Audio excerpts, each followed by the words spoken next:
What's up, YouTube fam? Welcome back to another edition of the Sports Mixtape.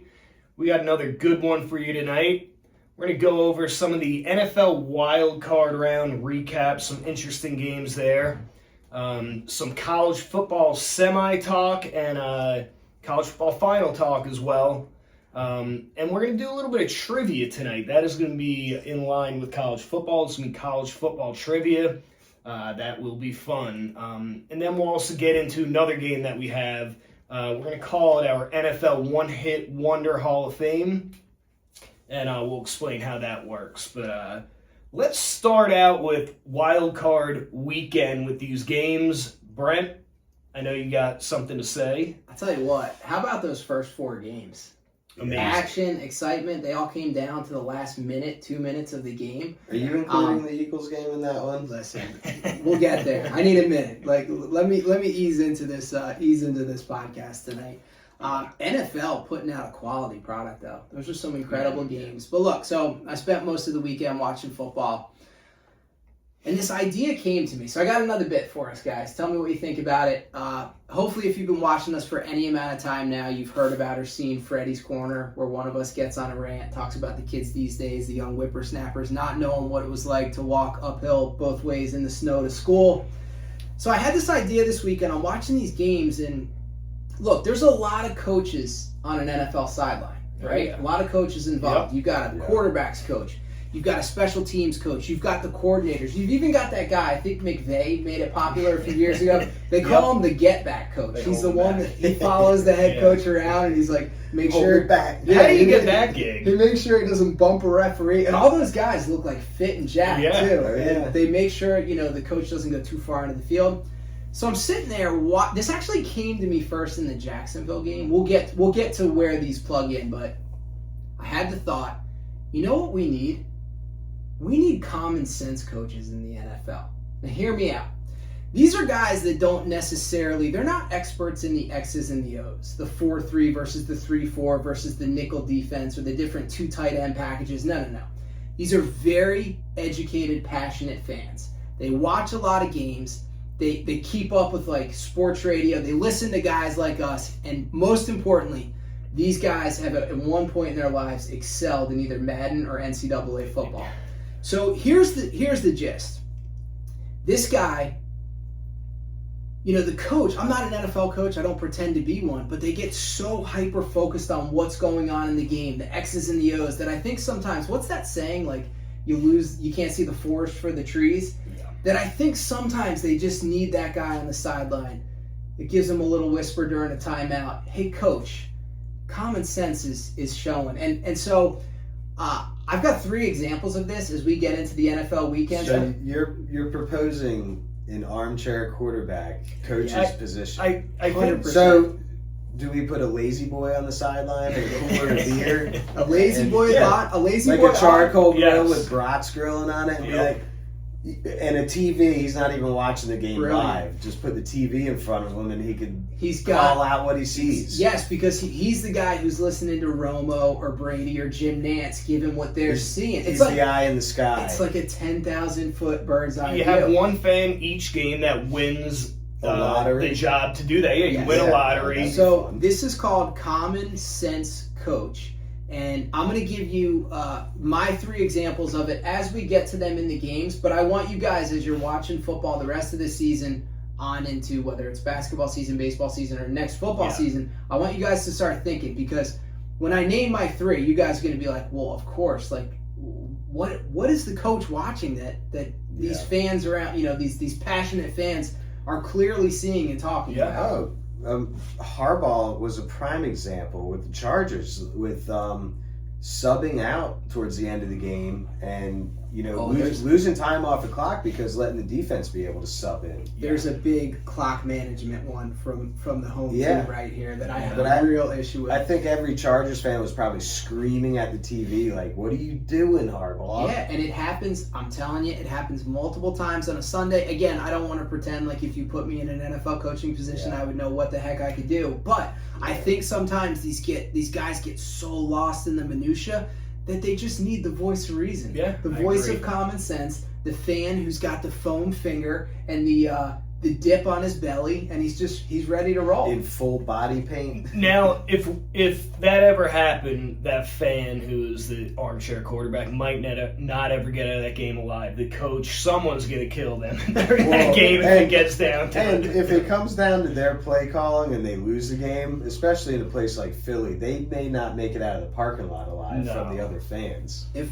Patullo made it out of that parking lot alive, anyone's going to get it Yeah, right. alive. That was to call that offense vanilla is a disservice to the flavor vanilla. Oh. That was just Yeah. that It was rough. terrible. It was ugly. It was boring to watch. We'll Yeah. get there. Jimmy, We'll take get control of this thing again. We'll get into that game. Let's give them some time to Yeah. get ready. Thank you. But let's talk about the Rams and the Panthers. Woo! I like that game. Great game. Stafford played like an MVP quarterback. And I was impressed with the Panthers, to be honest with you. I really did not think they were going to get it done, but they did. I'd say, as far as that goes, Bryce Young handled his business in a big game. Ended up leading them with that 7-yard touchdown towards the end of the game to go ahead. But here comes the vet. You can't Matt leave Stafford that much time. That's way too much time How to get ice cold is Matt Stafford? Did you guys hear what he told Devontae Adams? Let's go take their heart. Yeah. You said, Let's go take steal their their heart. soul. He did. Yeah, let's go take their heart right now. It's amazing. That pass he threw to Parkinson for the touchdown to take the lead. Yep. Beautifully placed ball. Unreal. And what a catch, too. Don't disregard that catch. Was pretty awesome. Look, I'm pretty sure Stafford just solidified his first MVP in that game. I don't know, because Puka, another 10 catches, over Unbelievable. 100 yards, another touchdown. How can you not give that guy the MVP Well, I for the mean, year? you could They give. just don't give it to non-quarterbacks anymore. It's going to be Yeah. a quarterback, and I think you're right. I think Stafford. I mean, he's the vet. His stats are crazy this year. I just think Stafford's going to get it. But another thing that I was wondering, is the Rams' defense good enough to win a Super Bowl? That game kind of. This is what I Freaked me had. out a So little. Brad said last week, and I'm not even trying to correct Brad on this, but he was we were talking about the discussion. Can you have an elite offense that does not have a good defense win the Super Bowl? Brad, just off the top of his head, said the Bills. I think the Bills don't necessarily have an elite offense because they don't have an elite wide receiver one. No, they don't. Their defense does struggle. They're mediocre, but But this is the team right here that has you have 2 alpha wide receivers, you have 2 very solid running backs, you have a Hall of Fame Super Bowl winning quarterback. This defense has been leaking oil the last couple of weeks. They're coming in shaky into the playoffs. And look, I think there were a lot of excited Panthers fans. I want to say this real quick. So I watched the end of this game out to eat, getting a nice steak with the wife, and I overheard a delusional Panthers fan. He was there. If I had to guess, it was probably with the in-laws and his either wife, fiance, or girlfriend. Yeah. And when poor guy, when Stafford threw that touchdown pass, I heard him rallying the table, going, "No, we got 3 timeouts. We got him exactly where we want him." Yeah. When you're behind, you're never exactly where you want Not to be. against the McVay coach team. You're not. I just doing shook my head and I said, this poor guy. And but I will say things are looking up for Carolina. But the Rams, this will be an answer to our question. Can an elite offense that does not have a very, very good defense win a Super Bowl? It's going to be interesting to see. Carolina covered again at home, though, right? Yeah, I think they were 10.5. That was monster home That was spread. way too that much was of the the 10 and a spread. half. I think that was a historic spread, if I'm Yeah. not mistaken. Yeah. Everything I heard, everyone thought that was way too much. All right, so I got my first common sense coach coming in this game here. All right. So watching the game, getting a feel for it, and clearly all season long, Rico Dowdle was the more explosive back than Chuba Hubbard. Yep. He had averaged almost a yard per carry more. He had the 2 games where he just went bananas this season when Hubbard was hurt. Why did he only get 5 carries and 6 total touches? Hubbard ran the ball 13 times. This is one of those moments where in the flow of a game, the coach, the OC, if you just have the fan who's been watching Carolina all year goes, "Hey, coach, your best running back's not getting the ball." I agree because you're right. We see this all the time. When it's playoff time, put the ball in the hands of your best players. It's not a time to experiment or mess around or go, we're going to do this 2-headed monster. No. Dowdle is clearly the superior back, More explosive. faster, more explosive, quicker. And to me, Chuba Hubbard shouldn't have touched the ball at all unless Dowdle needed a rest. 15 touches for Hubbard. He had 13 carries, 2 receptions, to 6 touches for Dowdle. And it's just one of those moments where it's like, where did that come from? Well, conspiracy theory here, and it may not be the case, especially in this game, but it may be a case. We can't expect a lot of these coaches to be that dumb, right? They're in these coaches' positions for reasons. How many owners out there are making decisions on who's getting more touches and forcing things on their contract players rather than these up and coming stars? They did just give Hubbard a lot of money in this past offseason. Oh, he had a monster year last year. But I also want to know, because these coaches, spent their lives playing ball, surrounded by ball, some of the parents, but did any of them ever play Madden? Because you learn a lot about clock management. No, they were all playing Tecmo. They're all either our age or older. They're playing NFL Blitz. Exactly. Yeah, I agree. That was a great start to the playoff weekend, though. What a phenomenal game. And look, the Rams have been a little shaky coming down the stretch here. I think a lot of the... I'm worried about them this upcoming game. I think a lot of the pundits and experts kind of had them written in as the best team in the NFC. They lost the game to the Falcons. They played a pretty shaky 3 quarters against the Cardinals the last game of the season, and then they had to fight their butts off here at the end to win this one. So, what other games we got? Let's talk about the Packers versus the Bears game. Mm-hmm. Another great game. Bears won that game 31-27. What a comeback by the Bears! I mean, incredible comeback. He's been doing it all year. They scored 24 points in the fourth quarter. The Bears are down 25. 25. They're down 18, I think, at halftime. And this is what the Bears have been doing all season long. And everyone was saying, it's going to catch up with them. And not this game. It looks like again. Because their coach is a WWF wrestler trapped in a coach's body. You see these post-game speeches? Him and Bracho hang out on the weekends. Oh, he was tearing into the Packers. Tearing into them. Check it out. As a matter of fact, if you haven't yet, just do the YouTube montage of every Chicago Bear win post-game speech by Ben Johnson. I'm telling you, his spirit animal is Bracho, man. I'll do you one better though. Check out some of these AI videos of Ben Johnson.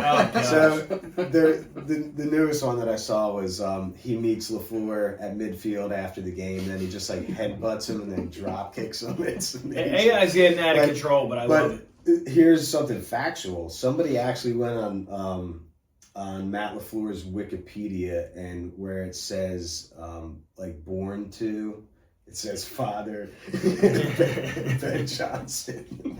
The internet is undefeated. It's great. These kind of things. Yeah, you got to feel for Jordan Love in this game, though, man. The kid balled out. Over 300 yards, 4 touchdowns. Special teams really did the Packers in. McManus missed 2 field goals and 2 extra points. Yeah. Common sense coach could make an appearance here too. What are you thinking in the fourth quarter if you're LaFleur? Not running the ball at all. Yeah, I mean, you got Jacobs and you've got this great pounding running. Kill a little bit of clock. You can't let the Bears get that much time of possession in the fourth quarter. I mean, it's crazy that these coaches don't. Well, look, that huge game again, and Caleb Williams is really fun to watch. He probably, I would say, while on the move, the most dangerous arm in football. He can make some throws. He's going to be fun to watch. Sling that thing. And look, I gave him to you guys this week in DFS if you were paying attention or listening. Colston Loveland, another monster game. These last few weeks he's been coming on strong. He had 137 yards in this one. If you're jotting notes for next year, put that guy on your list of potential guys to go after. Came on strong at the end of the season. Yeah, he's a huge target for Caleb Williams. Always seems to be open. And help him make that comeback. But that was 2 great games in a row, which led us into our third game, another barn burner, Bills versus Jaguars. Bills took that game 27-24. Is Josh Allen Superman? Literally. I mean, are you reading my notes? Because I have on here Josh Allen went full Superman mode in this game. I'm at the Parks and Rec watching my oldest daughter's basketball game, and then like in between timeouts and quarters, I'm going out to the lobby. They had the game on the TV, Yeah. and I make it out to see him carrying everyone like 12 yards. The 10-yard tush push? Oh my God, yeah. Can we get this dude a wide receiver 1?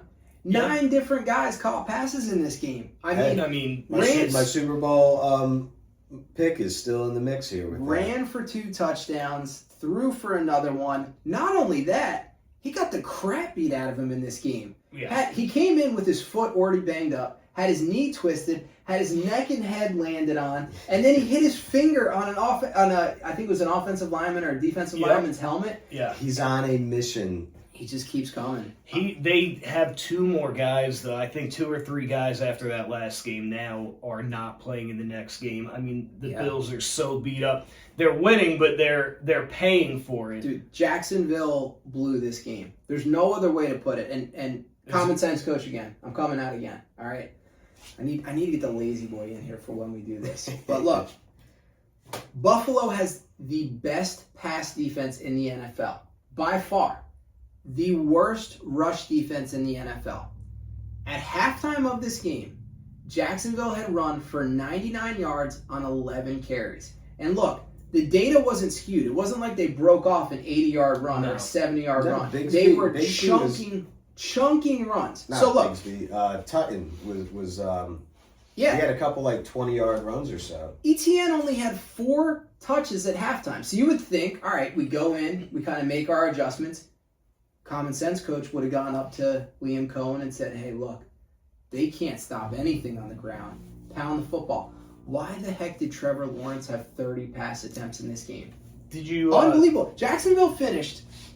They ran the ball 23 times and averaged 6.7 yards a carry. Why did they not get 35 attempts on the ground? I completely agree. When you're ripping off chunks like that at a time, I do not understand why you come out and all of a sudden one series Trevor Lawrence is throwing it 3 times. It just does not make sense to me. I do not get it, especially against a team like the Bills. If I'm honest. The coach must have had a poster of Fabio when he was growing up or something. Listen, if I'm honest. Well, I thought Trevor Lawrence had turned the corner. He had been playing some really good football. But this right here, when I was texting you guys at halftime of this game, this is where the common sense coach was born. Yeah. This is it. This is where I started writing the notes going, who's not telling this guy you're gouging these guys on the ground? And it's not just you. The entire league has done it to them all year. That Jacksonville defense played pretty well. They were put in some bad spots.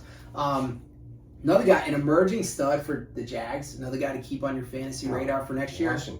Parker Washington. He was another DFS because his price on DFS was still like 5,600 or something. He's become the 3 weeks in a row. He's become the alpha receiver on that team. Not only that, he put up 107 yards and a touchdown while concussed. Yeah.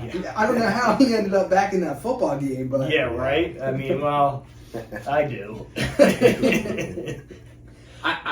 This got me thinking too, because Brad is actually the only one that had this game right in our contest. Jimmy and I both took Jacksonville. Jimmy, just remind me next year, never take an unproven quarterback over Superman Allen in the playoffs again for next year, even though I might be doing it again this week. Yeah, right. Allen's a blues brother this year. Yeah. On the mission from God. Yeah. Yeah, and that was a few really good games. And then our 4th game that we had, another good game, 49ers versus the Eagles. This was not a good game. This was the most boring game in playoff history. 49ers won 23-19, a banged-up 49ers team coming in.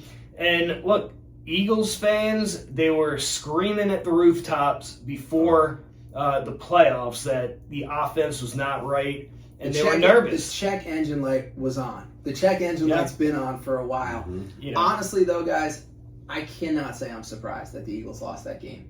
It was more of what we've seen all year. Yeah. One half of decent offense, completely non-creative football. I'm going to try not to rant. I'm going to try not to go Freddie's corner here. let me deflect for just another minute.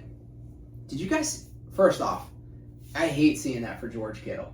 Oh, yeah. One of my favorite guys to watch play terrible. football. Such a great personality. And he's been banged up a lot. He just plays through injuries. Do you know why he's been banged up a lot? Because he plays for the San Francisco 49ers. Because he's drinking Patron in the locker room all the time. Listen, did you guys see the article? Plant. Did you guys see the article? The numbers are pretty crazy. Next to a electrical substation. Their practice facility. Yeah. It is a wild conspiracy that they should look more into. Yeah. To be honest with you, I think those players should boycott until they get a new practice. And if you haven't seen mutant tendons and ligaments. Yes. But look, here, Kyle Shanahan showed more offensive creativity in 4 quarters of this game than the Eagles have shown the entire season. And here, common sense, coach, very easy. Go up to Sirianni in between him, berating one of the players on the sidelines, and just go, look, coach. This offense, I know you've won games. It hasn't worked all year. This offense has not looked good all year. Why don't we try to get some guys in motion pre-snap? How about this? Let's get the 2-minute drill going. Why don't we play with a little pace and a little urgency instead of taking the play clock down to 38 seconds almost every single time? Mix anything up in the game. It was like somehow get the ball in Barkley's hands on every play. You're paying 2 wide receivers $60 million and they hardly get the ball. Devontae Smith has shown time and time again he is such a great vertical threat. When you throw the ball up to him downfield, 2 things happen. He either catches it or pass interference gets caught. Hurts doesn't throw a ton of interceptions. Here's a stat for you in that game. Juwan Jennings had a longer pass than any of Jalen Hurts' passes the whole game. Was that to McCaffrey? That Willie Mays catch? It's like a 28-yard touchdown. Did you see the Willie Mays catch? And Jalen Hurts' longest pass was 20 yards in this game. They got to correct that before next year. Did you guys see the video on the? So again, give me just a few more minutes here, folks. Common sense, coach, coming in. There are 43 seconds in this game. 43 seconds left. The Eagles have all 3 timeouts. It's 4th and 11. Yeah. They burn a timeout, which basically essentially says if you don't get this 4th down, the game is over. Yeah. If you save that timeout, or heck, even take a delay of game penalty, guess what? And you got a hot defense. If you turn it over, you get 3 stops, you at least get another shot or 2 at the end zone. Yeah. Anybody who's ever played Madden knows how valuable 3 timeouts are at the end of a game. It was just this game was such a mess. Philadelphia needs an offensive coordinator who has some juice. And I either want, Jimmy sent me a text, Mike McDaniel. I think he would be great for the Eagles. He's off the Shanahan tree. Or Dayball. Give me one of those 2 guys. And this is what I want too. I want a head coach who got fired, who wants to dabble as a coordinator for a couple years again, because that's what the Eagles are lacking is continuity. Yep. Don't give me a guy who's going to take the job for a year and then get hired as a head coach somewhere. We need some continuity. There's a lot of toys to play with in Philly. One of you guys, come on. We welcome you with, like Creed would say, with arms wide open. They got to get it done now. I know they won a Super Bowl, but now you have the team. This is a Super Bowl team. You have to next year. You got to kick it in high gear because this is when you got to win. Did you guys see the video? Now I don't like speculating too much of this stuff, but there's a video circulating online where Patullo is calling the 4th and 11 play call during the timeout, and you could just see Hurts look over at Sirianni like, what? And Sirianni goes like this, like, and it's just like that there was so much friction in that whole team there. AJ Brown, 2 more drops in this game. I know. Huge drops. Huge again. Now, and look, this is a town though, Philly. It's like Super Bowl or bust. Yeah. With the fans. So Sirianni's gone, in my opinion, next year if they don't win the Super Bowl. Yeah, I mean, it's tough to fire a coach I sometimes think that wins this much, Yeah. Hey, you look at his numbers. But the fans are booing every week. It's because every single week. It's not even. I can say this as a Philly fan. It's not even the losses; it's the product on the field. I watched every Eagle game, I think, except the Raiders game this year. it is brutal watching that offense play football with that talent. And like Jamie said, we've been on a roller coaster ride. We lost to the Chiefs in the Super Bowl. Shane Steichen was our offensive coordinator. By far, Jalen Hurts' best year in the NFL. Yep. But I think he leaves, has success in Indianapolis, and then we recruit from within, and we get Brian Johnson. Brutal. That's the year that the Philly lost like all the games in a row at the end of the season. Yeah.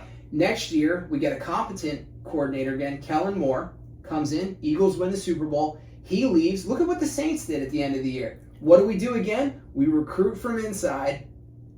Brutal. It was brutal watching Eagles I just games think like a Hall of Fame caliber coach would have pulled the offensive play calling like 5 weeks ago from the coordinator's hands. Would have made adjustments at some point. Yeah. You got to That's go. the lead. The coach is the leader, other than the quarterback of the team. I mean, that's the leader of the coach's team. You got to go. Our end goal is Super Bowl. So even if we have this big lead, we're in the NFC East, which is a mess right now. We're going to win the division. Yeah. Let's experiment for a few weeks and see if we can't find some mojo or magic. I think Sirianni sometimes, like you said, he gets his guys within. These are his guys, and I think that he gets stuck on that. He's stuck with, not this is my guy, this is who I want, and he can't see the bigger picture. But you're right, common sense guy. Talk to Sirianni. Just give him a little tap on the shoulder. Coach. Exactly. Yeah, and then we're going to lead in from that into another very boring game. Chargers versus Patriots. Unless you like sacks. Terrible. Yeah. Yeah. 11 total sacks in this game. Now, Chargers were missing both starting tackles in this game, which makes a huge difference. I mean, look. I'm starting to worry for Justin Herbert's health. I was about to say the same thing. That wasn't even about that.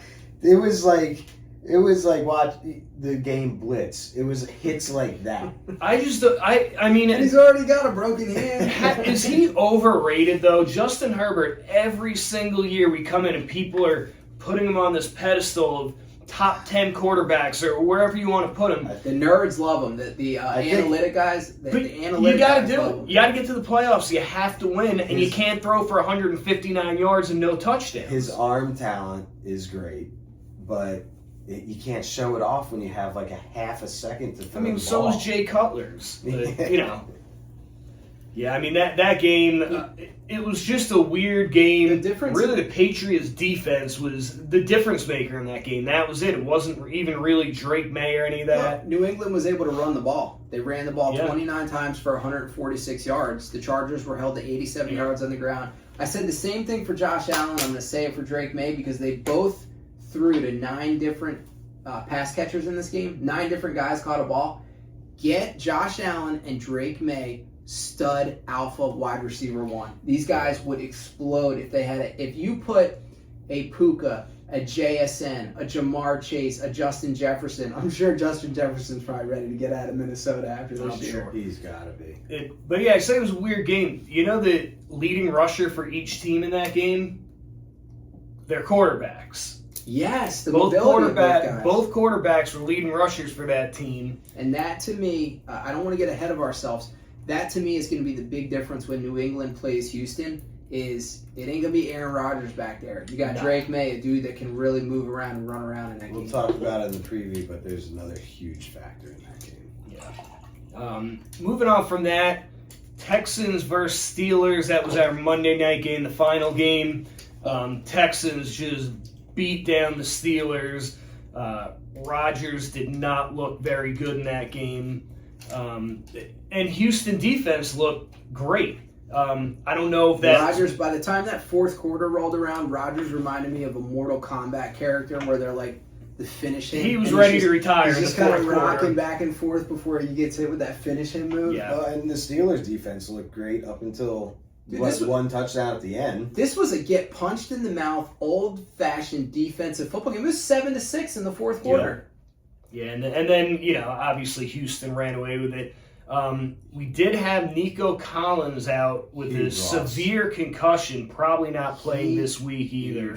He was wobbling around on that field. Yeah, he was out. I can't imagine he'll be back, but, Christian Kirk Stepped that guy up. stepped up 144 and a touchdown, which no one saw that coming. But This was another example of one team being able to run the ball and grind the other team's defense down. Texans ran the ball 31 times for 164 Woody Marks yards. had a good game. Woody Marks had a big game. Pittsburgh could not get the run game going. The bottom line is this, though. That Houston defense is for real, but C.J. Stroud has got to play better football if they want a chance to win a Super Bowl. Yeah, I don't have a ton of faith in C.J. Stroud, but I don't know. That defense could do a lot of things to cover up that play. What did he end up with? Like 4 turnovers, 2 fumbles? Two fumbles and a pick. picks, The pick was a red zone Pick pick. six, though. yeah. It was a bad red zone pick that he threw. All right. Oh, the highlight of this game, though, the Manning cast. Do yourselves a favor out there. Turn on ESPN2 for some of these Monday night games. They're great. Eli always is gifting Peyton some hilarious stuff. So The picture that Eli has in the background Giant forehead. is so good. That's like a 10 head. It's so good. Now this was the last Manning cast of the season, so Eli sent Peyton over a gift and he unwrapped it. It was a framed really put together collage of Peyton's rookie year, all his interceptions. Eli went out and got the trading cards of each That's player great. who intercepted Peyton his rookie year. Yeah, He had a ton of interceptions. That must have been a lot of He cards. set the set record. the record with 28 interceptions. 28, right? Yeah. So it was 23 cards because there was guys who intercepted him multiple times. But That's great hilarious. idea, Eli. Way to go. Giants, still. Eli his sense of humor is so underrated. It's the best. He's incredible. That Manning cast is It hilarious. is. It is. Yeah, and we'll get into a little bit more NFL later on in this episode. We'll talk about the divisional round. But let's move on over. Take a minute to celebrate, Jimmy. It's all about the U. Pass me that real quick, Brad. I'm pumped. If you know, I'm a Mike. Miami Pass me Hurricanes Mr. fan. Irvin. Mike, wait. Let me check his My nose. cousin played at Miami, and Mikey over here. The new Michael team Irvin. mascot, Michael Irvin. Michael Irvin, BTA on trash cans, which I love. But yeah, we had a good game in this Final Four, Instant classic. and then we had kind of a blowout, A beatdown. A beatdown. So the first game, Miami versus Ole Miss. Miami won that game 31-27. Really, this is a game. I mean, they just traded barbs all game, back and forth, back and forth. Awesome football game. Yeah, it really came down to who had the ball last, and Beck was able to run it in, I think, with 18 seconds left, and that sealed it for Miami. Were you nervous on that last Hail Mary?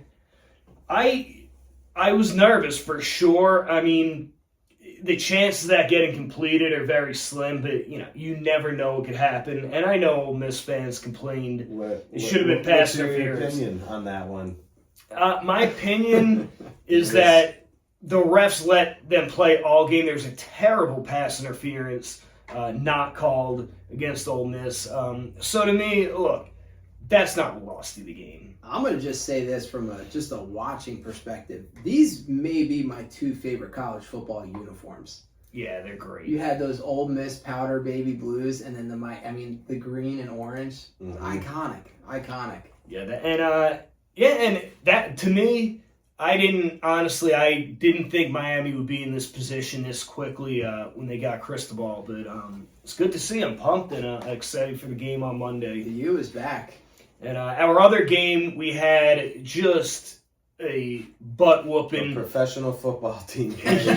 College Yeah, I mean, That's what I Indiana, like. I think every guy in the Let's team say has spent 4 years in college. I'm ready to go play for Coach Oh, Signetti. man. Put me in, Are Coach. you Yeah, seeing? Are we seeing the Las Vegas Raiders playing for a national championship this year? I mean, it's crazy. the 56 future spot. Raiders. Well, that's what I want to ask you, Jimmy. Last I checked, it was a 7.5 point spread. Do you think Miami can hang with this team? Because Indiana looks dominant on both sides of the ball. Defense, 3 sacks, 3 turnovers in this one.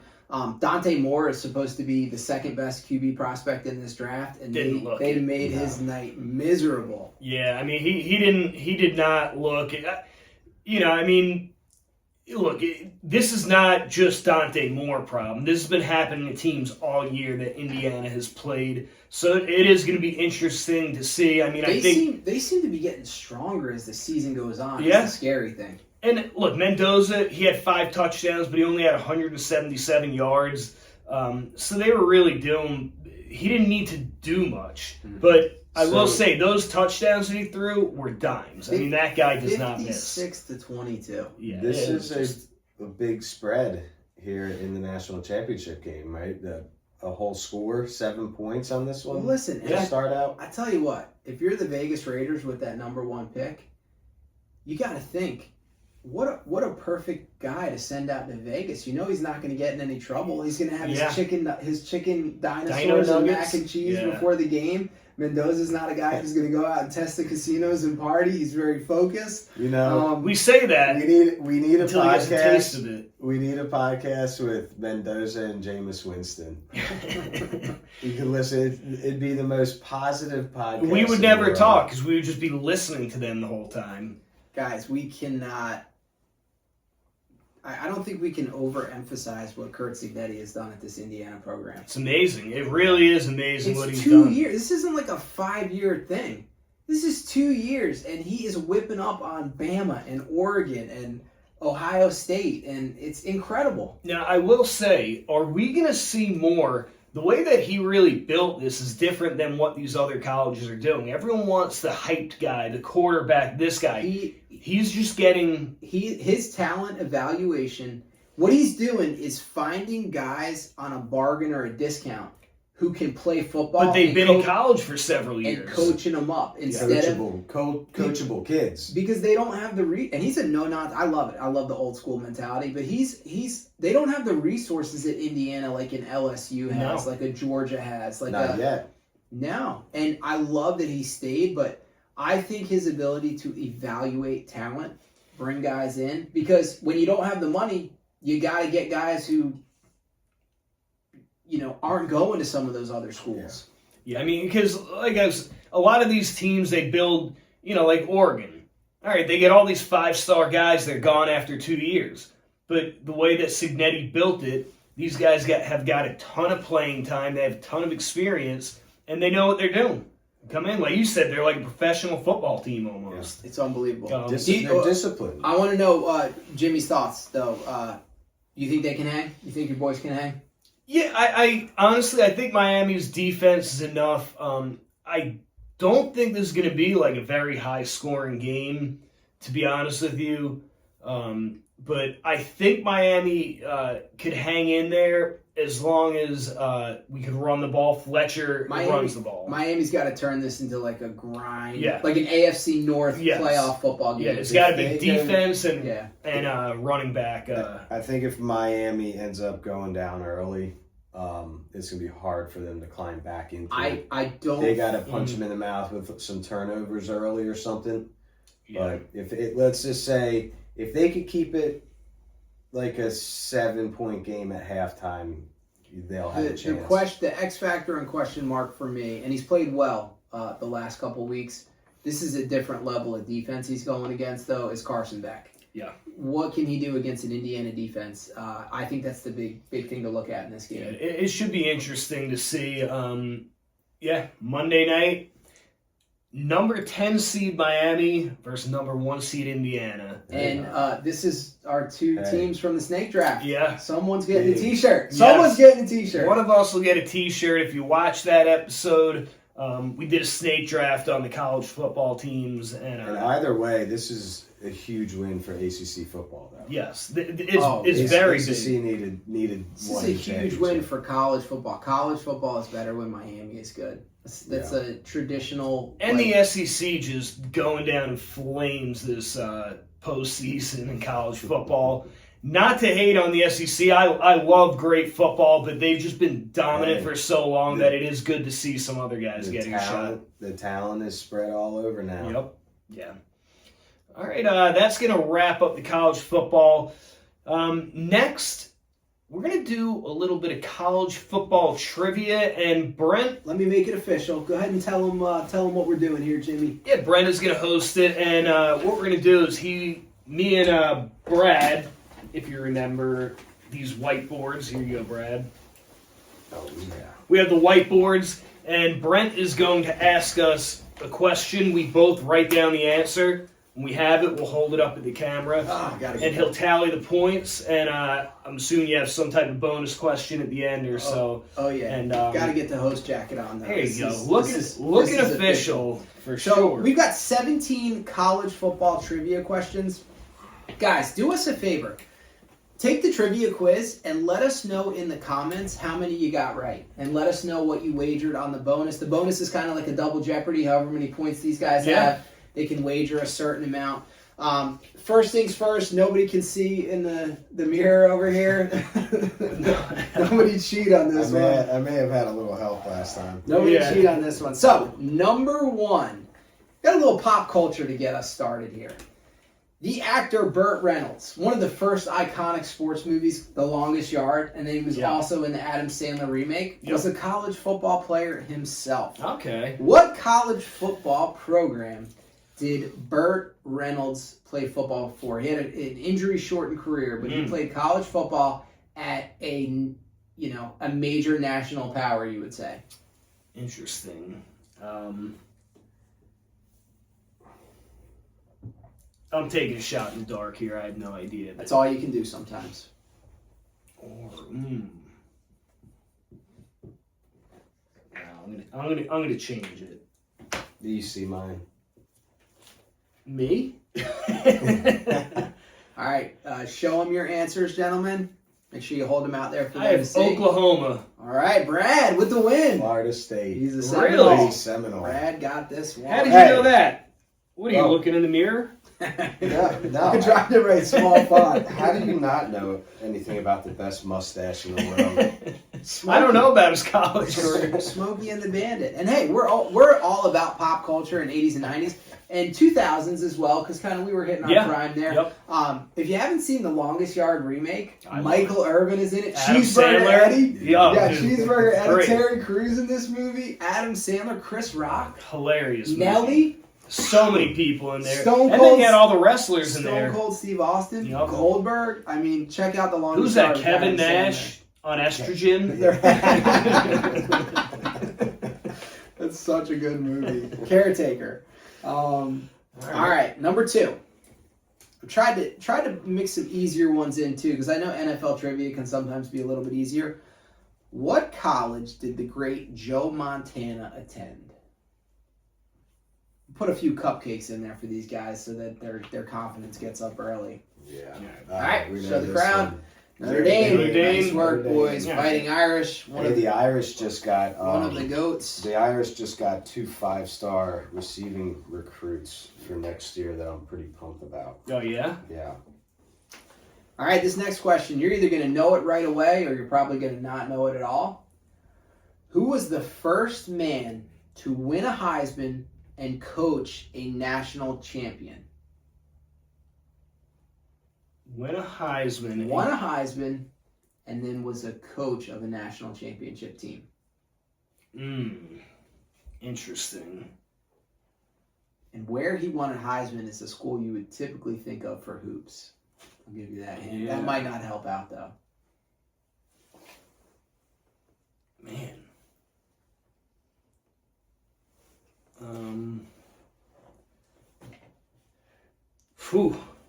Won a Heisman, coached coached, I believe, a couple national championship temes. Then took some time off and then came back. I'm gonna say I have no idea, but And I'm gonna go full YouTube mode to give the answer here. If you know, you know when I say this one. All right, let's see your answers here, gentlemen. Jimmy's got Pete Carroll. I have Pete Carroll not right, but That guy's. Spurrier. Spurrier! You think visors are cool? You're gonna find something new when you come into Sanford Stadium in 2009! Gotta look it up. I believe You think you're cool? Spurrier. Check out the Spurrier YouTube college fan. It's great. All right, number 4. This was a famous football game. 2 teams, rivals. The game ended with 5 laterals, The band came onto the field early, and the guy runs into the end zone and whacks one of the band members over the head. Name one of the two teams that was playing in this college football game. There was a famous NFL quarterback who went on to win multiple Super Bowls playing for one of these teams. I'll throw some hints in for you guys. 5 I know laterals. that I've seen this. Came onto I've the seen field. this a million times. It's an iconic one. I'll give you both teams. I don't know. I'll give you the quarterback. All right, I'm going Boston College. This is Michigan Cal. You got one of them right. Who was it? This was Cal Stanford. Stanford. Stanford. And Elway was the quarterback at Elway, Stanford yeah. in this game. So Brad gets... I'm getting was toasted number in this 4. trivia. Jimmy down 3-1. We got to make up some ground here. Okay. This is a tricky one. Definitely memorable. Jimmy and I were in college. Brad was probably still in high school. Which 2004 team? This was when it was the BCS, when you had number 1 play number 2. Mm-hmm. Which 2004 team went undefeated at 13-0, but finished number 2 in the BCS behind USC because they did not get a chance to play for the national champion? There were 3 undefeated teams that year. They only took 2 to play each other. 2004, this team went 13-0, but finished number 2 in the rankings behind USC. This team had 2 very talented running backs that both played in the NFL. All right. Yeah, I'm probably wrong now. All right. I'll go Notre Dame. I have LSU. Okay, this was the Jason Campbell-led Auburn Tigers. Cadillac Williams, Ronnie Brown. Oh yeah. USC beat Oklahoma and ended up winning the national championship. But that was a real issue for those Auburn fans because their team had a right to play in the national championship game. All right, this is a bit of a cupcake here. These two are kind of tied together. What college did Randy Moss play for? Ooh. Oh gosh. What was? Jimmy, you got to get this because the bonus is specifically for you on this one. Hold on.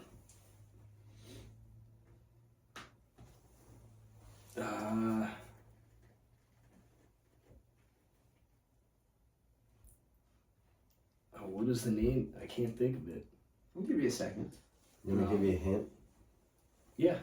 West Virginia, Mountain Mama, take me home. Oh gosh. Down country road. That's a good hint. I didn't know you were such a crooner, Brad.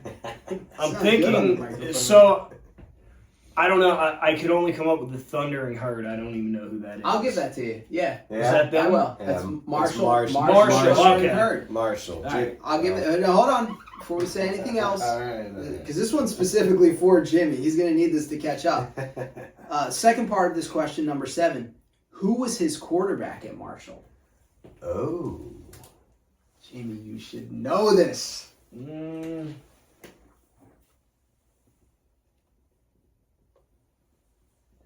Played in the NFL.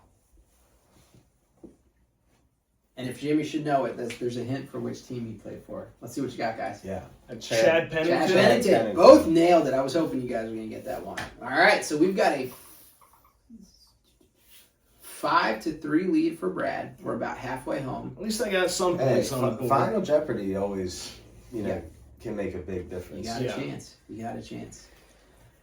Number 8. Beloved Philadelphia Eagle, Donovan McNabb. Speaking of booze, when he was picked with the second pick, the Eagles fans booed and went crazy. Where did Donovan McNabb play college football?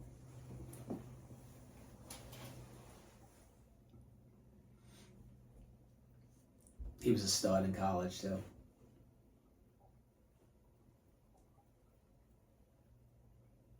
I think.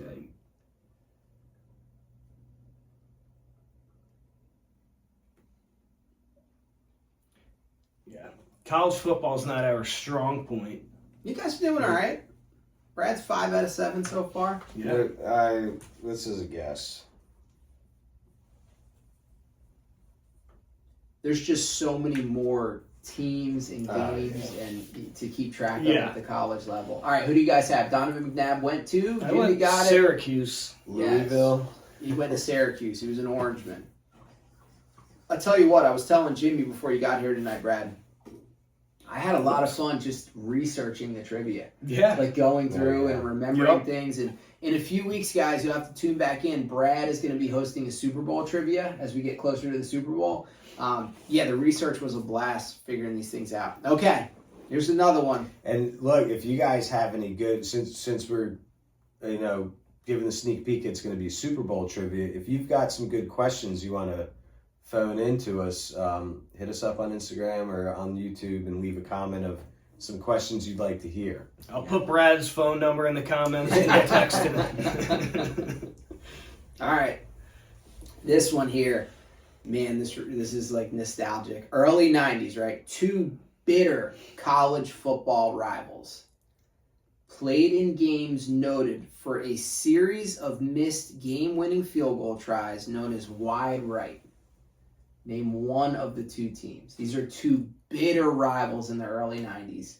Early 90s, back-to-back years, one of these teams, game-winning field goal attempts in the closing seconds, both missed wide right. It happened again in 2000 for the third time in this heated rivalry. Name one of the two teams.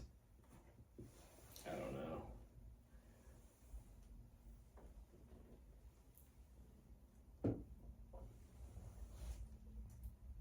I think it could be another rivalry, but...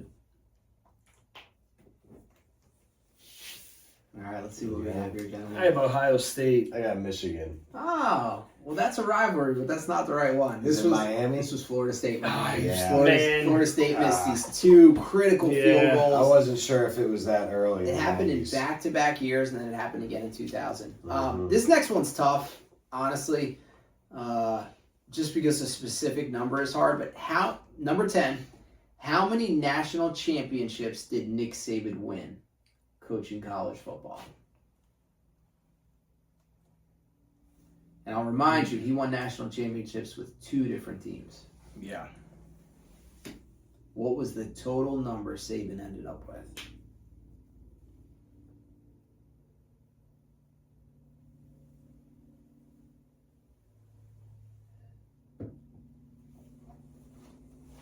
All right.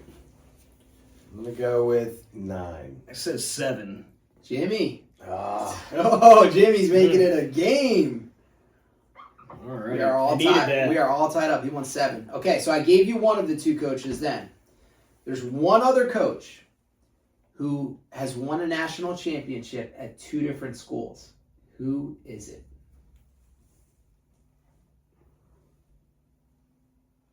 Oh, that's a great question. And it's not that long ago. This isn't from like the 50s, 60s, 70s, or 80s. This is more modern times. He's retired now. He's not coaching anymore. But it's a more modern coach that you'll definitely know.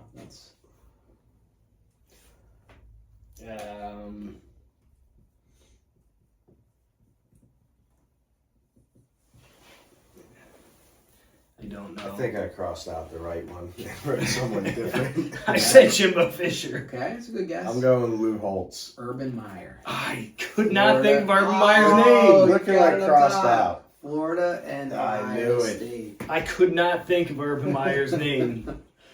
All right, you guys, I believe. I just wanted to say Lou Holtz. Lou Holtz because I love the way Lou Holtz talks.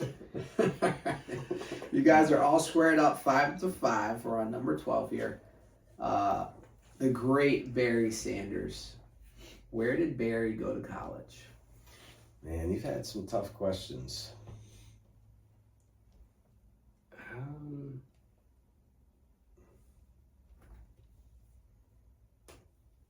Absolute super duper star in college too.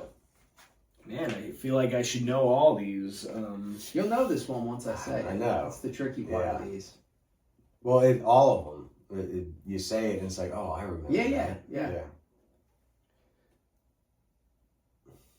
All right, I'm good. I think I'm wrong, but Well, it's a good guess. It ends in state. I said Michigan State. I said Texas. It's Oklahoma State. Oklahoma State. Sanders was not a Sooner, a Cowboy. I should Oklahoma know State this. All right. Okay, this one should be a little bit easier here. You got several different options. Name one, just one, of Alabama's 4 Heisman Trophy winners. You just got to name one.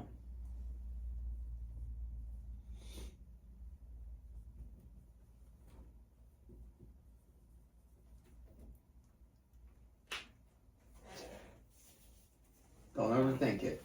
All right. Jim, you got it? Derrick Henry? Yes. The King. Both of you guys picked the same one. Yes, Derrick Henry. You could have went with Mark Ingram. Ingram, yep. You could have went with Bryce Young. I forgot Bryce Young was You could have went with my personal favorite, the Slim Reaper, Devontae Smith. How about Chris Ivory? Did he win it? No. I don't think so. No. Is that where he played? Alabama? I don't remember. Didn't Chris Ivory play at Alabama? Chris Ivory? Running back. The only Chris Ivory I know played at Miami. Shout out to my cousin Chris Ivory of Miami Hurricane. No, he played for the Saints forever and the Jets. He was a pretty good running back. I thought he played for Alabama. I'll have to Fact check. I have to look that one up. Yeah. I'm forgetting Chris Ivory. All right. Now, this is obviously before our time, but I feel like this is one that gets batted around a lot, like when you're watching college football on a Saturday. Who is the only 2-time Heisman Trophy winner? Oh, The only 2-time? I've heard this before. Only I cannot 2-time think of winner. This was in the 70s, so you're going to have to stretch for this one.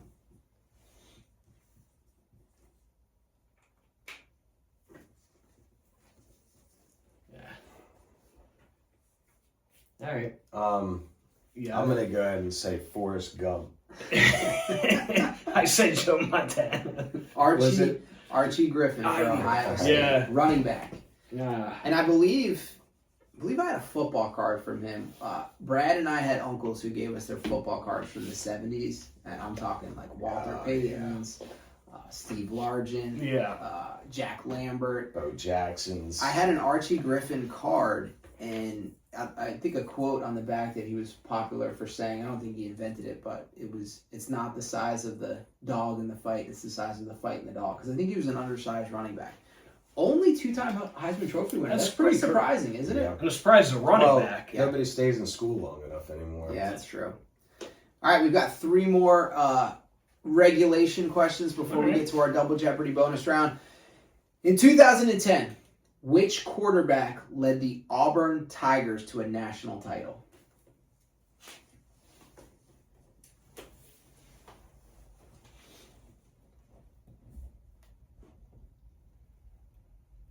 You guys are all squared right now at 6-6, I believe.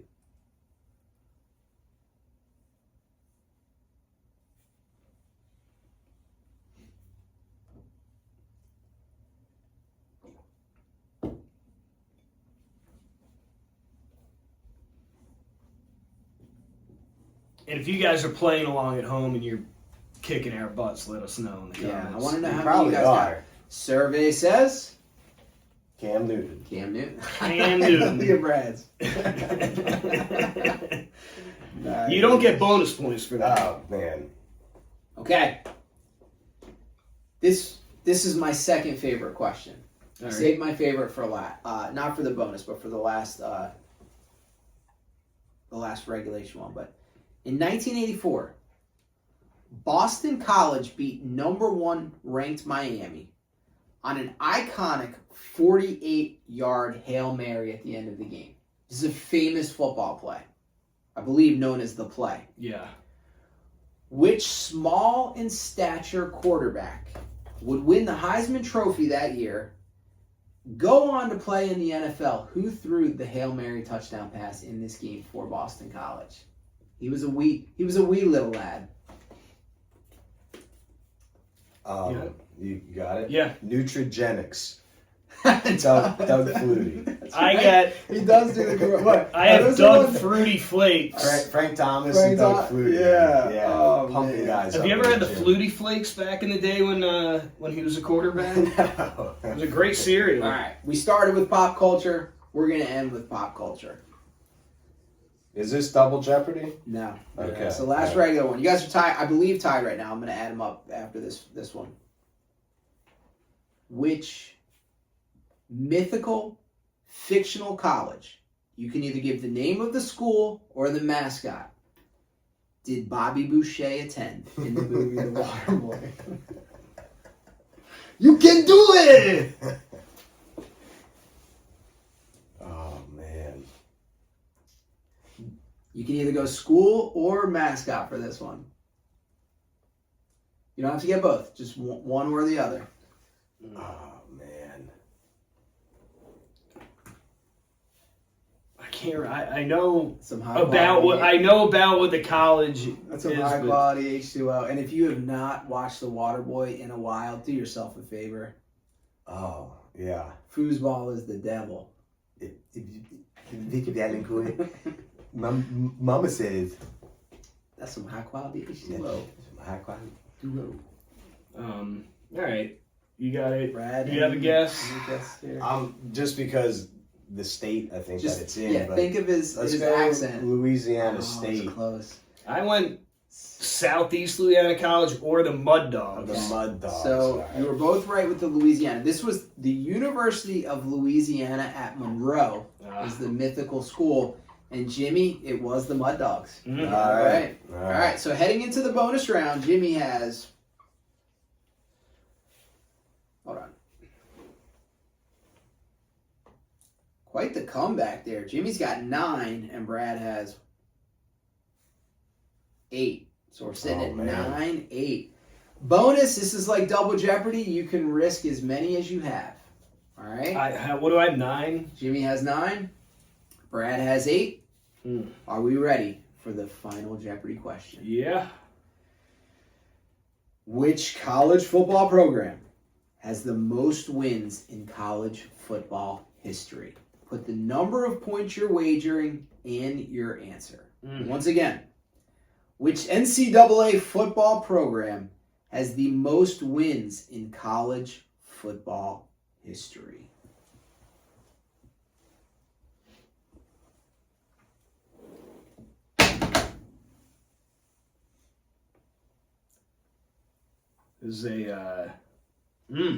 This could be a few different teams that I have on my mind. It's a real brain buster here. All right, I'm going to take a stab at it.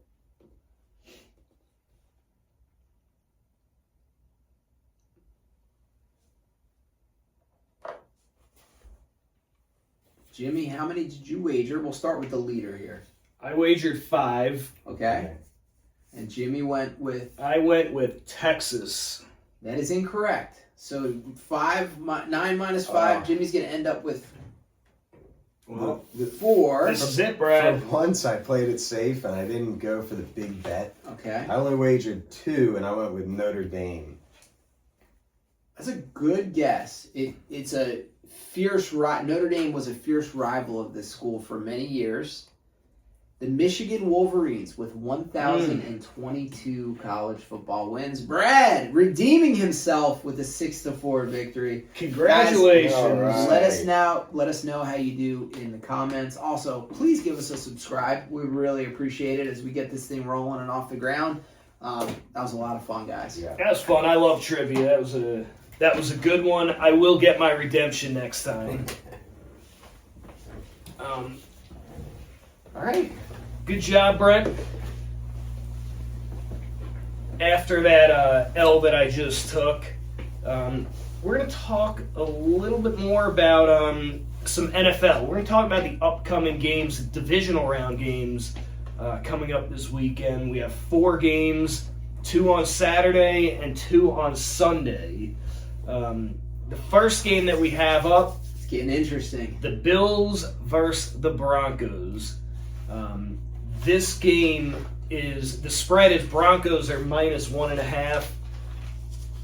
Once again, Can Josh Allen be Superman again against the best defense or one of the best defenses in the league? It's a revenge game. If Yeah. you will remember, last year in the wild card round, Buffalo put Denver in the hurt locker, beat them 31-7, and Denver's first time back in the playoffs in a while.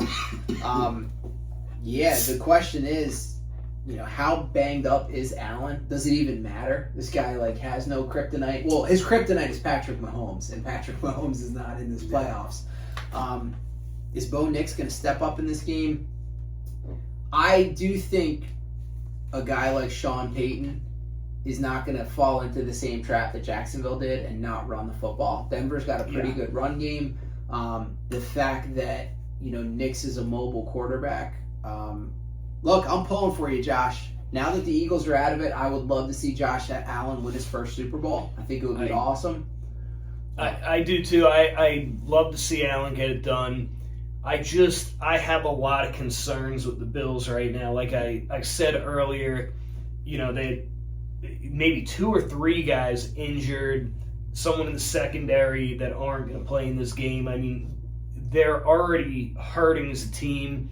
They can't really afford to lose any more guys. So I have a lot of concerns about the Bills in this game. If they make it to the Super Bowl, this has got to be one of the toughest roads to it. You got Denver. You had Jacksonville was on fire this year. Denver, New England, and Houston. And they've been on the road. AFC. Yeah, and they're doing it on the road. And they're getting done. That's why I wonder. Is this none of it makes sense? Destiny. Is it a team of destiny? Yeah. And you say that, but this has to be. Wait until next year when Patrick Mahomes is back in it, Joe Burrow's back in it, Lamar Jackson's back in it. Jalen Hurts is back in it. Yeah, exactly. Yeah, but he's got to get it done in the AFC this year. Look, this is your time to shine, Josh. I'm pulling for you. Do we want to let's do our make picks? picks? Yeah, let's do our picks as we're going through. So the spread on this one, what was the spread, Jimmy? The spread is 1.5. The Broncos are giving up 1.5. We got some ground to make up here, Brad. Jimmy's leading the clubhouse right now for that dinner. Now, all of our picks, we pre-pick so that we can't listen to each other's and then determine who we want to pick based off of. Yeah, I mean, I think for me, like I said, the concerns, I really like Josh Allen. I think this might be a little too much for him to overcome, and I think I'm going to take the Broncos minus 1.5. Okay, Jimmy Denver. There's one game for me to catch up on. Yeah. I'm going, but I got to go Buffalo. I have them as my Super Bowl favorite, so Buffalo plus 1.5. Yeah, I mean, I could have gone either way. I really don't want to make this pick, but I'm going to. Denver at home is going to be a tough challenge. This is some tough picks this week. The only reason I'm taking the Denver Broncos is because Sean Payton is coaching them. I think Payton gets it done at home. Buffalo, hats off to him. It's a great win on the road. I don't think it happens against this Denver team. And this is going to be like their second game, I think, in 6 days while Denver has been not played a while. He's been through the washing machine. The team is banged up right now. And they got to go to Mile High. I mean, it's going to be a tough road. I too took Denver giving up 1.5 points. Yeah, and like I said, a tough pick, but all these games should be exciting. The next game, we have the 49ers versus the Seattle Seahawks. Seahawks are giving up 7 points. I think it opened at like 8.5, but down to 7. These teams just played 2 weeks ago.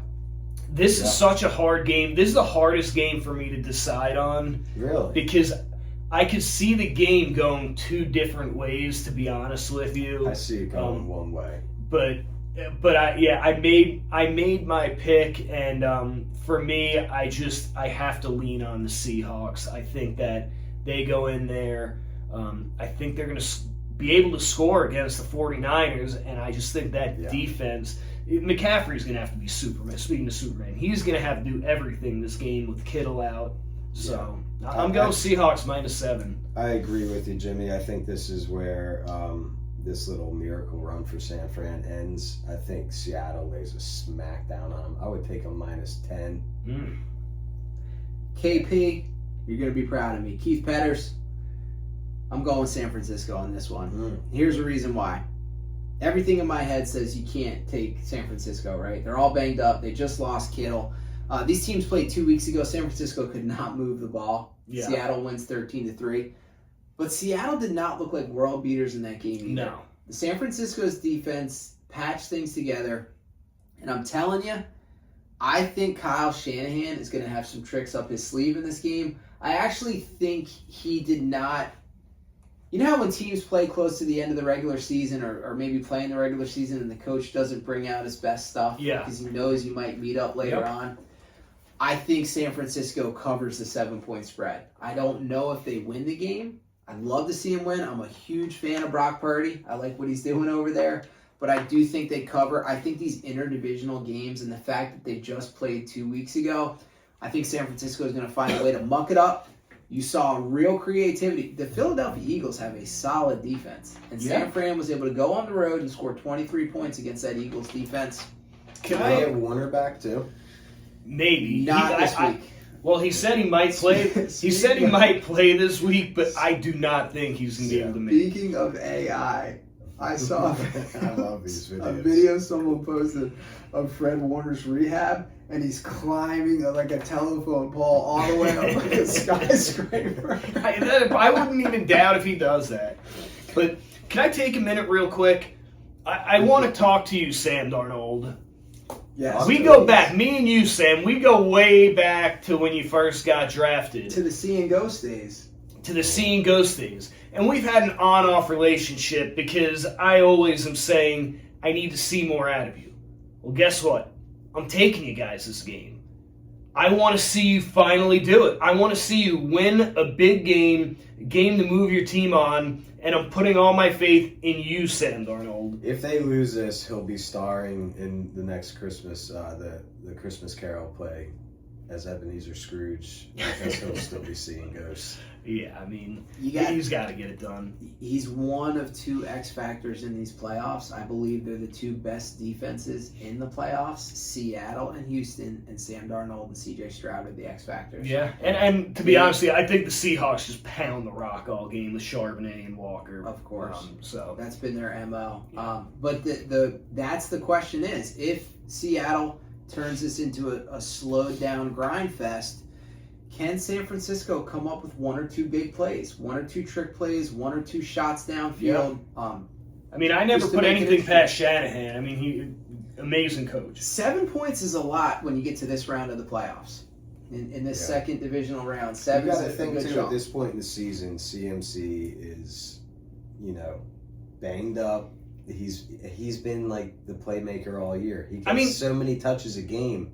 The guy, you could see him in between plays, how tired he is. And he's practicing next to an electrical substation. Just don't even let Purdy. Just put McCaffrey quarterback and let him touch the ball every play to see what happens. Yeah. All right, that's our Saturday games. Sunday, we have a couple more games. The first one is the Houston Texans versus the New England Patriots. The Patriots are giving up 3 points that game.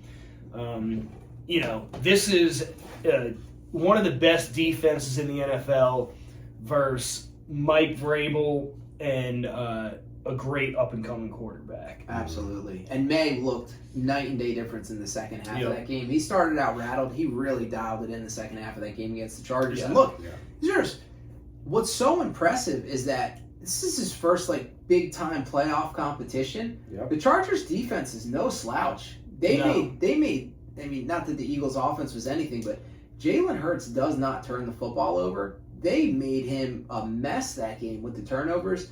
May came out, looked rough, second half, turned it on. I think he's the difference maker in this game, and I think it's his mobility, his ability to move around, run around.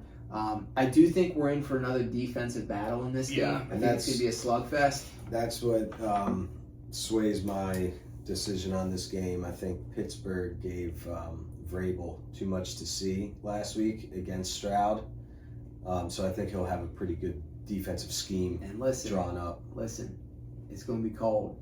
Those Texans are used to playing indoors in a dome. Chance of snow. CJ Stroud is used to be playing indoors in a dome. And there's no way Nico Collins, after watching him walk off the field, there's not a chance he's going to be able to do And that's it. the thing. To me, I think if the Texans want to win it, they're going to have to sling the rock. And no Nico Collins is going to be a tough hill to climb. That's one big injury to keep an eye on. There's a second big injury to keep an eye on, and that's New England's best defensive back. Christian Gonzalez also concussed. He is a difference maker. He's a guy he shadows typically. So if Nico doesn't play, you put him on Christian Kirk. Christian Gonzalez is going to lock down Christian Kirk. And that's a major X factor. But is he questionable or is he out? There's a possibility he'll play because the game was earlier.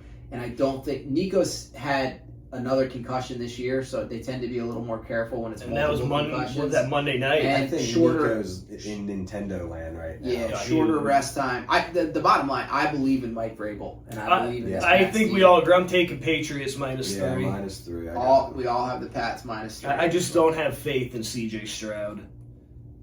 All right, and for our fourth game, Hey, hold on, real quick. What happened to CJ Stroud? I just rookie think season, he was unbelievable. I think the league his just rookie figures year. you out when you come in, and all rookies that play like that, the league kind of figures you out. Here's what I think. Here's what I hope. Confidence may have gotten dinged up a little. Yeah. I don't think it's confidence. I think it's a Sam Darnold issue. The offensive line for the Texans has been brutal these last couple of years. This is the first year he started getting, like, I would say, an average offensive line. He's also had a couple different play callers there, but Stroud's first 2 years, he took some shots. And again, I think when you're constantly jittery back there in the pocket, it kind of affects you. I think they've been in the playoffs every year that he's been in the league. So I'm not giving up hope on Stroud. I love his personality. I love him as a leader. He's strong and vocal in his faith. He's gone through some stuff as a kid in his home with his dad being in prison. I really am pulling for CJ Stroud, but it's one of those things. Sometimes you see the rookie quarterback has the second-year regression because of what you're talking about, Jimmy. There's some tape that gets out. And these guys are smart, these defense. Now, these aren't the common sense coaches. These are the real coaches who are studying game taping and game film. But I hope to see C.J. Stroud, that rookie year, he looked like he was going to be the next big thing in the NFL. Yeah. And look, when he gets time back there, I mean, he could still sling it around there. So, like you said, maybe they patch up that offensive line. We'll see another rookie version of C.J. Stroud.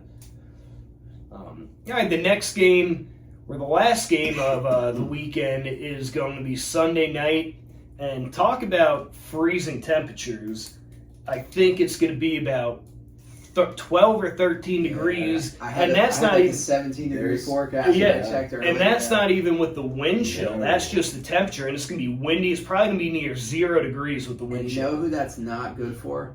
Old guys. Yeah. Like Matt Stafford. Old guys with sprained hands and fingers on their Yeah. throwing hand. Yeah, I mean, it's, this game is very interesting to me, but I think we're in for a shootout in this game, but honestly. This is my thing. Look what Jordan Love just did to that Bears defense. It all depends on the degree of this sprain in Stafford's hand to me. If he's hindered at all, it doesn't make a huge... And if there's wind... It depends on the degree of the sprain and the degree of the degrees. Yeah. Yeah, look, all I can say is there's no world where I'm going to take Williams over Stafford in a game like this. I think the Rams come in and get it done because, frankly, the Bears have been living on the edge all season. If they go down at all in this game, they're not. I don't think they're coming back against the Rams. I keep saying that every week, and these guys keep proving me wrong. I just don't think McVay is going to let that. McVay and Stafford are not going to let that happen. So for that reason, they let Atlanta roll them a few weeks ago. Listen,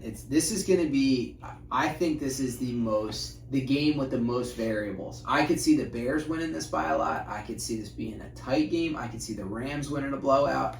It's that hook. You covered all the bases. That's what I'm saying. I think this game has the. I think those other games don't. I think those other games are going to go a certain way. I think this one it could go any which way. It's that hook though, that extra half a point. The Rams are favored in this game on the road by 3.5. I'm taking Rams. I'm taking the hook. Give me Chicago. You know what? Chicago, pretty much all contest long, has been destroying me because I've been picking against them. Then don't pick them. I'm picking them. No. I'm taking Chicago this week. WWF coach wrestler Ben Johnson has me on his side. I don't know who's going to win. I think it's a close game though, and that 3.5, that half-point hook is what got me. So I'll take the 3.5 with the Bears. Yeah, I mean, like I said, I think it'll be a great game. I'm excited. Once you get to the divisional round here, you got the best of the best teams playing, so it's going to be a fun weekend. Around, no one's ever going to keep you down. All right. Let us know in the comments as well. Who are you guys rooting for? Who do you think is going to win? We'll get our mixtape 3-leg parlay out there Saturday morning for you too. Yeah, for sure. All right. So next, we're going to do a new game on the show. And we'll call it the Hall of Fame game. And basically the way that this is going to work is we need some gold jackets for this. Exactly. We should get a gold jacket. Whoever's guy gets in gets it. But I like that. So what's going to happen? It'll be the Hall of Fame game, and it'll be a different subject or topic. Today it's going to be NFL one-hit wonders, guys that were in the NFL 1 or 2 years that exploded, and that was it. Whatever happened to them, but. We're each going to give, I don't want to say an argument, we're going to give our little blurb of what they did, what they accomplished, and at the end of the day, one of our guys out of the three, we're going to have to decide which one of those guys deserves to go to the One-Hit Wonder Hall of Fame. And then also in the comments, tell us your nomination. Yeah. Which of the three of us made the best argument? Who do you put out of the three nominees? Who are you putting in the Hall of Fame? Please let us know in the comments, either on YouTube or Instagram. We really enjoy the feedback. Anyone want to start out? Anyone? Sure, I'll start it out. All right. Trivia question to start out. See if you guys can guess who it is off of this question. My player was born in Okinawa, Japan. Shohei Ohtani. Ryu. No, it's the Giants kicker. No. No. This is RG3, Robert Griffin III. Oh, yeah. All right. Played his college years at Baylor. Won the Heisman Trophy. Great college career. The Redskins. And yes, I will say Redskins because that was the name of the team at the time. The Washington Redskins drafted him 2nd overall in 2012. Exploded on the scene, right? Rookie year. He was the Rookie Player of the Year. He was nominated to the Pro Bowl. Because of injury, he couldn't play. But this was something that the league hadn't seen in a long time. It took the league by storm. This mobile, RPO quarterback, and just a freak athlete. He was exciting to watch. He had those Washington fans a little too confident. Yeah, that's all I'll say. But a freak athlete. In his rookie year, no defense had an answer for him. No one really had film on him yet. So he came out, blew the doors off of it rookie year, and ended up injured. He had a LCL sprain, probably week 14, 15 in the year, and then sat out a game or two. Went to the playoffs in the wild card round against Seattle. Ended up blowing out his LCL and ACL. Had surgery in the offseason, but came back the next year. And just seems like injuries plagued him the rest of his career. He threw a lot of interceptions. Didn't the coaches have it out for him or something? Well, what happened? Here's what happened was you had Mike Shanahan was the coach at the time, which was perfect coach for a mobile quarterback. He coached Elway way back in Denver, and he was kind of one of the first real mobile quarterbacks. But the doctor at the time, this was, let's see if I got it written down, Dr. James Andrews, did not clear him to play in that wild card game. I don't know if this was strictly RG3's decision, if this was Shanahan's decision, if this was that dumb owner of the Washington Redskins, Dan Snyder's decision. Yeah. I remember Shanahan taking a lot of heat in sports talk media around this time when RG3 ended up with the torn ACL in that game afterwards. And again, I don't know whose call. Yeah, It could have been RG. I have no idea whose call it was to have him play, but it was a huge deal. Yeah. Now, the injuries on top of you have brilliant defensive coordinators and coaches. They have a whole year of tape on him. So second year and third year, they had him figured out pretty well. This was interesting, too, because this was the year Washington took him with the second overall pick, but in the fourth round, they took Captain Kirk Cousins, yeah. who was the fourth-round pick out of Michigan Then State. the next year, they also had Colt McCoy on the team, too. And that was another... Wasn't he a Heisman winner as well? Or Heisman runner? He might have won. He might have won it. Texas? He took Texas to a national championship game. They lost to Bama one year. We'll have to look that up. So that he got second year in the league, I guess he got replaced by Cousins, and then the third year he got replaced by Colt McCoy. Bounced around. Yeah. Yeah, I mean, a lot of these guys, that's the problem. They catch that injury bug and just they're never the same again. He was so dynamic and quick twitch and Fun to watch. could change directions on a dime. Super fun to watch. But he did run with that ball in his throwing hand. He never tucked the ball. And he was a little dude. He wasn't a very big guy, so. So do you think by us talking about this today, we're giving Washington fans like AJ PTSD if they worry that Jaden Daniels is the second coming of RG3 with all the injuries? You know, he's wiry just like RG3 was. I think he's definitely a better pocket passer. Yeah, I think he than throws a RG3 better was, ball. but- He's a better quarterback. The issue is the injuries, though.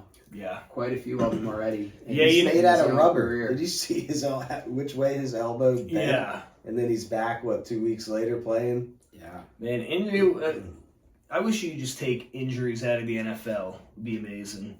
We'll see what these guys could do. All right, RG3. You want me to go, Brent, or you want to go? Sure. I'll be the caboose on this one. Go ahead. All right, for my pick, I'm going with Peyton Hillis. As you guys might know, he was a Cleveland Brown. This is a guy that was drafted as a running back / fullback out of the University of Arkansas to the Denver Broncos. He went to the Broncos and he played there for 2 years. I think he had 400 total rushing yards in those 2 years. He was not really a guy that anyone thought would be a running back in the league. Then he became a trade piece. Brady Quinn went to the Broncos, and he came to the Browns. He was a fullback. He came in as a fullback. He was a third-string running back. The Browns' second-string running back tore his ACL in preseason, and their starter was just terrible. So he ended up getting the start, and all he did was he rushed for 1,177 yards, with 11 rushing touchdowns. He had 61 catches for 477 receiving yards. He was a Pro Bowl selection as well. And talk about a guy that took the league by storm. I mean, he was on the cover of Madden. He was the talk of the town. The next year came, he wanted a contract. The coaches did not view him as a full-time starter. Even after all that, what he did, so there's some disputes. He hurt a hamstring. He had concussion issues. He had ankle issues, and he was never the same. I think the most yards he ever had, he had 587 yards. I think the next year for the Browns, and that was it. That Madden cover curse got him. It's the closest thing to Mike Allstott we've seen. That Madden cover curse. He was great to watch, but he could just never replicate what he did. I think he was on the Giants for a little bit, maybe the Chiefs for a little bit, and the Buccaneers, but it was a scrappy Browns team too. I don't know. You can't say that very often in the Browns history, but that was Derek Anderson was a quarterback. Remember Braylon Edwards? He was a receiver for that Browns team before he went to the Jets. Yeah, they were a scrappy Browns team. They were very scrappy, but this is a guy. You always think, how could someone come in a league and have over 1,500 total scrimmage yards, and then poof, you're done. That's it for your career, essentially. Just, but injuries and injuries and coaches and being on the Browns probably did not help. So fun fact: after he retired, you could find him Sunday mornings on the PBL, the Professional Bull Riding League. He's one of the bulls in the cage that these Cowboys ride. The fact that he made the Madden cover, maybe one of the most impressive feats and that in was sports. That was a fan vote, so that just shows you how much people Super loved popular. watching this. I mean, look, he used to truck dudes. Well, like you said, Jimmy, not only that, the dude was he wasn't just a run up the middle guy. He caught 61 passes. The dude had great hands, could move in the open field. He looked like Bobby Boucher with the shoulder pads. Now he played at Arkansas, and that was what he was known for, coming out of the backfield and catching passes. Because I can't remember the two running backs. It might have been McFadden and Felix Jones. Yes, that's right. So they had two stud running backs. They both ended up on the Cowboys, I think, at one point. Yeah. And so, that he was like the third string guy, but he was the fullback. That's where Jared was. Jared was Arkansas Razor back. And I got a boom Jared. you, Jerry. But Peyton Hillis, that's my guy. Well, look, not to add insult to injury and pick on the Browns, but my one-hit wonder is also coming from the Cleveland Browns. Okay. This quite possibly, besides Bo Jackson, could be the biggest what-if story in NFL history. And I'm talking about Josh Gordon. Yeah. So Josh Gordon attended Baylor for a little while, multiple failed drug tests in college, and that was his downfall. Substance abuse issues really derailed his NFL career. Yeah. Traumatic childhood. His second year in the league. So he came into the league young. Second year in the league in 2013. He's 22 years old. These are Josh Gordon's numbers. 87 receptions, 1,646 yards, and 9 touchdowns. Pretty impressive, right? Yeah. That's only in 14 games. And who's throwing to him? Exactly. The most impressive thing about my guy, here were not just one guy was throwing to him. This is the Cleveland Browns. He probably went through multiple terrible QBs. 3 separate quarterbacks. You ready? Jason Campbell was the best of the group, if that tells you anything. Brandon Weeden and Brian Hoyer. And this guy in 14 games went over 1,600 yards. He is the only wide receiver in NFL history with back-to-back 200-yard games. He averaged 18.9 yards. He was a fantasy stud if you played fantasy back then. His nickname was Flash Gordon. Substance abuse, suspensions derailed his career. This guy, in a 2017 GQ article, I remember reading this at the time, said he used to smoke and get high before games. So did Calvin Johnson. And drink. So did 75% of the NBA. Yes, but he also drank before games. Yeah. So it wasn't like he was doing it just to lock in. Yeah. That's better than what Lawrence Taylor was doing. And again, he bounced around the league. He spent so much time suspended. He was kicked out of the NFL at one point. He came back at one point and was on the Super Bowl winning Patriots team when they beat the Rams, but he never had the career. Up until recently, he was still trying to make a comeback. I believe he played. He was on the Patriots at some point, right? In the Super Bowl winning team. They beat the McVay's Rams team. The initial suspension, the one they sat him out like a whole season for marijuana. That was a couple times in. Okay. Yeah. I was just seeing if that initial that suspension was kind of steep to sit a guy. Well, he started getting randomly tested because he had failed multiple drug tests in college, and he's talked openly about his substance abuse. Did he pass any drug test in the NFL? From the time he was in middle school, he had struggles with not just drinking but other things, and supposedly clean and sober today. Right. I think talks to people about it. And anyone out there with abuse and addiction issues, get yourself the right help. But I tell you what, I still this guy. If you go watch some like game tape or YouTube clips of him, was an absolute freak. He could have been he easily could have been an all-timer if he didn't have those problems and he stayed healthy. I mean, you aren't going to stop this He guy. could probably step on the field today and still play. 1,600 yards in 14 games with those three guys throwing you the football. Crazy. Is unbelievable to think about. All you had to do is throw the ball to him, and no one could, defend him. So Josh Gordon is my nominee for the NFL One-Hit Wonder Hall of Fame.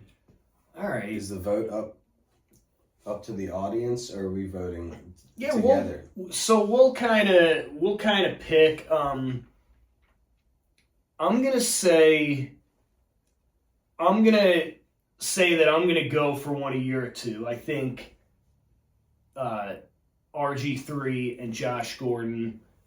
Although I love some Peyton Hillis. I think Josh Gordon was definitely a little more impressive, and RG3 really could have been something special as well in the league. So I'm narrowing it down to those two. What do you guys have any thoughts? Yeah, I agree. Those two would be the top two out of those three. This is a very tough choice. All right, I'll go first then. I'm going to go with Gordon because as a receiver, I don't think it matters what kind of tape people have on you. If you've got that first step and you create space and you're that fast and you have the right quarterback throwing to you, I think you have a much easier path to greatness throughout the league as opposed to a running quarterback. And that, even without the injuries, I think the defensive coordinators catch up to RG3 and figure out his game pretty quick.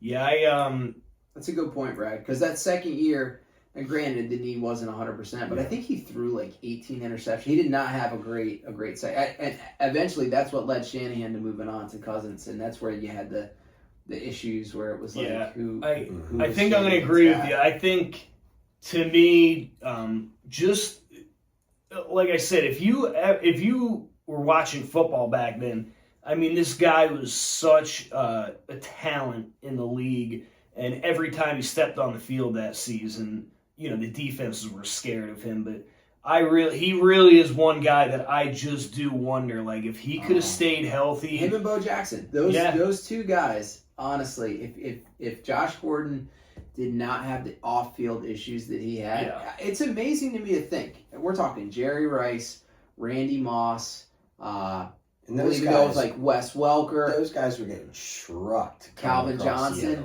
But listen, no one else in the history of the league has back-to-back 200-yard receiving games. That's hard to do. That's a pretty wild stat to think about. Puka, as good as these guys have been this season, nobody's done that. And All right. Well, I think we did it. Congratulations, Josh Gordon. You are in the NFL One-Hit Wonder Hall of Fame. We'll get you your gold jacket soon. Presented to you by Sports Mixtape. All right, we're going to move on real quick before we wrap this up. We're going to give you a couple DFS picks for this divisional round weekend coming up. This is where it gets tougher and tougher to pick. I don't want to pick too many people from this team because I think New England's going to beat them, but I like Higgins for Houston with Nico Collins out. I think he's a good option. He had a more quiet game last game, but I think he really shows out this game. I'm wondering if Kirk has a game like that, or defense is already playing. Yeah, and Kirk, Kirk's value is definitely going to be higher this week because of that game and no Nico this game. Yeah. So I think Higgins is going to be the bargain pick there. All right. I think you got to pay up for the stack this week. You got to pay for the Stafford Puka connection. Look what Jordan Love just did to that Bears secondary. Look what Brock Purdy did to them a few weeks ago. I think those are the guys. They're going to cost you a little bit, but I think you got to pay up, and then you make up for it by going. It's going to cost you everything. You make up for it by going for a cheap tight end like San Francisco's got. How do you say his last name? I think it's like Tonjes or Tonjes. Yeah. I have him on here too. I didn't know how to say. Either him or Loveland at the tight end spot. Tonjes. Yeah. We'll find out this weekend. I have RJ Harvey. Why don't you write? RJ Harvey for 6,200. Against that Bills. Great pick. Bills rushing defense is like bottom 7 in the league. No, it's bottom. Even more. It's bottom. Is it bottom back? It's 32nd. Harvey's a They're the big- 32nd in the league. So I really think Sean Payton's very smart. I think he knows what he's doing. He's going to feed that rock. He's And a great RJ touchdown, Harvey. anytime touchdown option this week too. Yeah. yeah, and also, hey, Sam Darnold, he's cheap again this week, 5,400. If you want a cheap option at quarterback, then it's Sam Darnold. And if you like anxiety, Exactly. take Sammy on your DFS team. I went with Caleb Williams last week, and he did good. He'll be another cheap quarterback option, and like Brett said, I think this one's going to be a shootout. Yeah. The Rams have been giving up some points. So Yeah, I think you want to load up on guys from that game. Yeah, and the last thing that I have, if you really want to pay up for him, I mean, I don't see McCaffrey having less than 30 touches this game. I mean, honestly, like, I don't know who else on that team is going to get it done for them. And they're playing a tough team, but... And even when he doesn't have, like, a great game by his standards, like against the Eagles, the dude puts up points. Because he's going to catch, like, 10 passes this game. I think he's going to have a big game. Most wide receivers don't make the catch that he made in that game. The over-the-shoulder. That was a great catch. From Jennings. It's unreal. Yeah, unreal. Yeah. All right. That's a great show, guys. Yeah, all right. Well, we appreciate you guys watching. Please like and subscribe. And we will catch you next time on the Sports Mixtape.